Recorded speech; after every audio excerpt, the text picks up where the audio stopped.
বর্তিত হবে। আর মুআমালাতে ইহসান হলো, বিশ্বনবী বলেন ইন্নাল্লাহা তাবারাকা ওয়া তাআলা কাতাবাল ইহসানা আলা কুল্লি শাই ফাইযা কাতালতুম ফাআহসিনুল কিতলা ওয়া ইযা যাবাহতুম ফাআহসিনুয যাবহা ওয়ালিয়ুহিদ্দা আহাদুকুম শাফরাতাহু ওয়ালিয়ুরিহ যাবিহাতাহু। ইহসান দুই ধরনের, আওয়াজ করে বলতে হবে কয় ধরনের? একটা হচ্ছে ইহসান ফিল ইবাদা, ইবাদতে ইহসান। ইবাদতে ইহসান কি?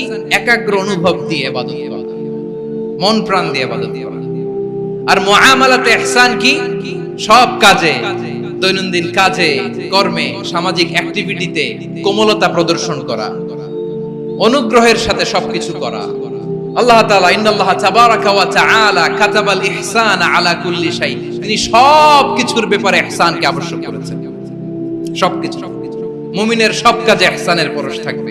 ওয়া ইযা কাতালতুম ফাহসিনুল কিতলা, বিষ্ণুই বলেন তুমি যখন কাউকে হত্যা করো ইহসানের সাথে করো। সুবহানাল্লাহ পড়বেন না? যখন হত্যা করো তখনও ইহসানের সাথে। আচ্ছা হত্যা করবো আবার ইহসান আসবে করতে, তোরে তো মেরেই ফেলবো আমি। আল্লাহ, ও ভাই একজন খুন করেছে, খুনি, রাষ্ট্রীয় আইনে তার শাস্তি হয়েছে ডেথ পেনাল্টি, মৃত্যুদণ্ড।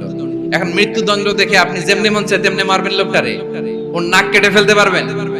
ওর কান কাটতে পারবেন? ওর চোখ উপড়ে ফেলতে পারবেন আপনি? যেমন মন চায় তার অঙ্গহানি করা যাবে না। ইহসানের সাথে তাকে হত্যা করো। সুবহানাল্লাহ, this is Islam, this is the true essence of Islam. ওয়া ইযা যাবাহতুম ফাহসিনু যাবহা, যখন জবাই করবে তখনও ইহসানের সাথে জবাই করবে। করব জবাই, ওইখানেও নাকি ইহসান। আচ্ছা কুরবানির দিন আমরা পশুগুলোরে কি করি বলেন সবাই আওয়াজ করে?